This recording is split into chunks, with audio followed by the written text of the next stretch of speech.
To my channel study and activities corner. मैं दीप्ति सक्सेना आपके अपने चैनल पर स्वागत करती हूँ।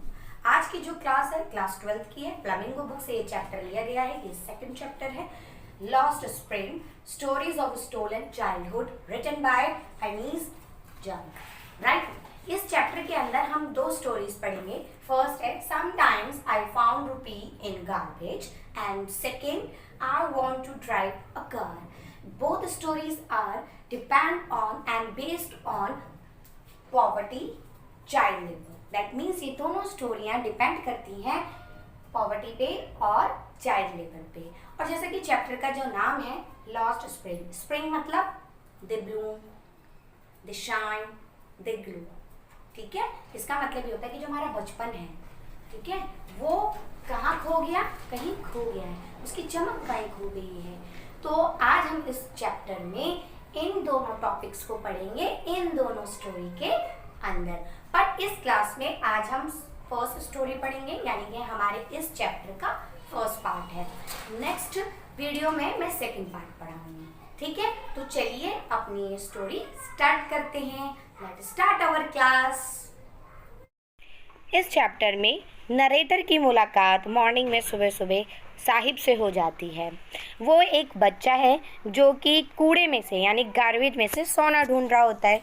तो नरेटर उससे मिलकर पूछती है कि क्या तुम स्कूल नहीं जाते? वो कहता है नहीं, मैं स्कूल नहीं जाता और मैं कूड़े में से सोना या जो भी सामान मिलता है उसको ढूंढता हूँ। अच्छा, स्कूल क्यों नहीं जाते? चलो अगर मैं स्कूल बनाऊंगी क्या तुम पढ़ने आओगे? तो वो कहता है हाँ हाँ, मैं ज़रूर आपके पास पढ़ने आऊँगा, आप स्कूल तो खोलो। फिर एक दिन अगली सुबह को दोबारा से साहिब नरेटर को मिलता है और साहिब नरेटर से बोलता है क्या आपने स्कूल नहीं खोला? वो उसको बहुत ही अपने आप को अजीब लगता है कि मैंने इस बच्चे से ऐसे बोला। और ऐसे कितने सारे लोग होते होंगे जो इन ऐसे जो बच्चे हैं जो चाइल्ड लेबर हैं, जो पॉवर्टी है उससे सफ़रिंग करते हैं, सफ़र हैं। ऐसे कितने सारे लोग हैं जो उन्हें सपने दिखाते होंगे। क्या इनके सपने पूरे होते हैं? तो मैंने आपको चैप्टर के इंट्रोडक्शन में यही बताया था ना कि हम इस चैप्टर में पॉवर्टी और चाइल्ड लेबर के बारे में ही पढ़ेंगे। तो फिर उससे वो पूछती है अरे तुम्हारा नाम तो बताओ। वो कहता है मेरा नाम है साहिब आलम। अब साहिब आलम का मतलब उसे पता ही नहीं होता और इसका मतलब होता है लॉर्ड ऑफ द यूनिवर्स।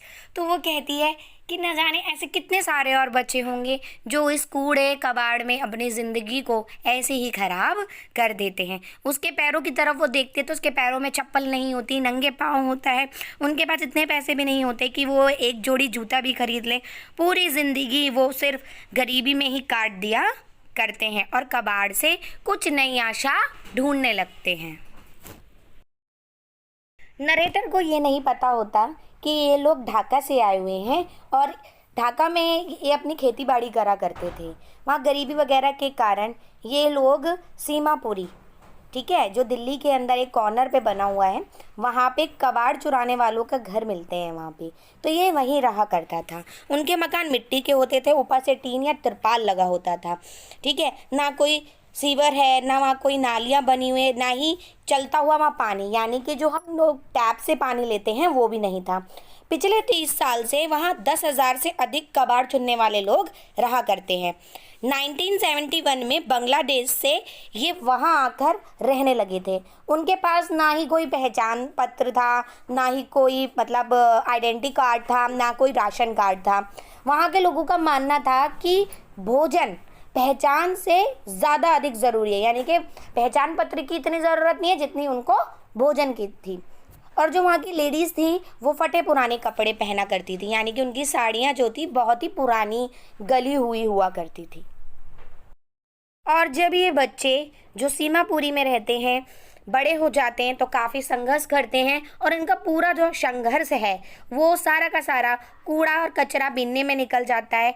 एक दिन अगर उसमें से सोना निकल आता है तो कभी चांदी या कभी कोई और चीज़ निकल आती है, तो इनको आशा और बढ़ जाती है और ये कूड़े में बार बार इन्हीं चीज़ों को ढूंढने में लगे रहते हैं। आप भी समझ गए ना बेटा? देखो, इनका काम क्या है? कूड़ा बीनना। और उस कूड़े में से अगर सोना निकल आता है ना तो ये दोबारा उस कूड़े में से सामान ढूंढने लगते हैं कि उनको ये होप हो जाती है कि अरे कहीं अब दोबारा से सोना तो नहीं मिल जाएगा, अरे सोना नहीं मिलेगा तो चांदी मिल जाएगा। इसीलिए ये अपना पूरा जीवन इस कचरे को अपने ऊपर एक चादर की तरह लपेटे हुए रहते हैं और अपने जीने का जरिया बनाए हुए होते हैं। अब साहिब की जो लाइफ थी वो बदल गई थी, क्योंकि उसे एक छोटी सी नौकरी टी स्टॉल पर मिल गई थी। एक सुबह दोबारा से जो नरेटर हैं वो साहिब को मिलती हैं, बट इस बार जो साहिब है एक क्लब के गेट पे मिलता है उनसे, और वहाँ पे ना दो युवा खड़े होते हैं और उन्होंने टेनिस वाली ड्रेस पहनी होती है वाइट कलर की। साहिब भी टेनिस के जूते पहने हुए होता है। वो किसी अमीर लड़के के ना रिटायर्ड किए हुए होते हैं, उसमें एक में ना सुराख हुआ होता है। अब बड़े लोग हैं, उन्होंने रिटायर्ड कर लिया और वो जूते साहिब ने ले लिए, क्योंकि उसके लिए तो फटे हुए जूते भी एक सपने के बराबर थे। अब साहिब चाय की एक जो दुकान थी जिसे हम खोखा बोलते हैं वहाँ पे काम करता था और उसे 800 रुपये और सभी समय का खाना भी मिलता था। उसके चेहरे से चिंता बिल्कुल गायब हो चुकी थी। वह स्टील का एक कनस्तर पकड़े हुए था और प्लास्टिक बैग में भारी भरकम कोई सामान था जिसे वह अपने कंधे पर उठाए हुए रहता था। थैला उसी का था, कनस्तर दुकान के मालिक का था। साहिब अब अपना मालिक स्वयं नहीं था। दैट मीन्स कि वो जो बच्चा था यानी जो साहिब था, sahib is no longer his own master. पहले वो अपने मन के अनुसार काम करता था कि कूड़ा बीन लिया, उसमें से जो कीमती सामान मिल गया या कूड़े को बेच के जो सामान पैसे आ जाते थे उससे खाने पीने का सामान खरीद लिया करता था। बट अब वो अपना खुद का मालिक नहीं है। अब उसने अपना जो मालिकाना हक था अपने ऊपर वो खो दिया है, क्योंकि अब जो चाय की दुकान का मालिक है वो उसके अंडर में काम करता है। तो बेटा ये हमारा स्टोरी का फर्स्ट पार्ट था जो हमने इस क्लास में किया है। सेकंड पार्ट हम लोग नेक्स्ट वीडियो या नेक्स्ट क्लास में करेंगे। अच्छा लगे लाइक सब्सक्राइब और शेयर ज़रूर कीजिएगा। Thank you so much.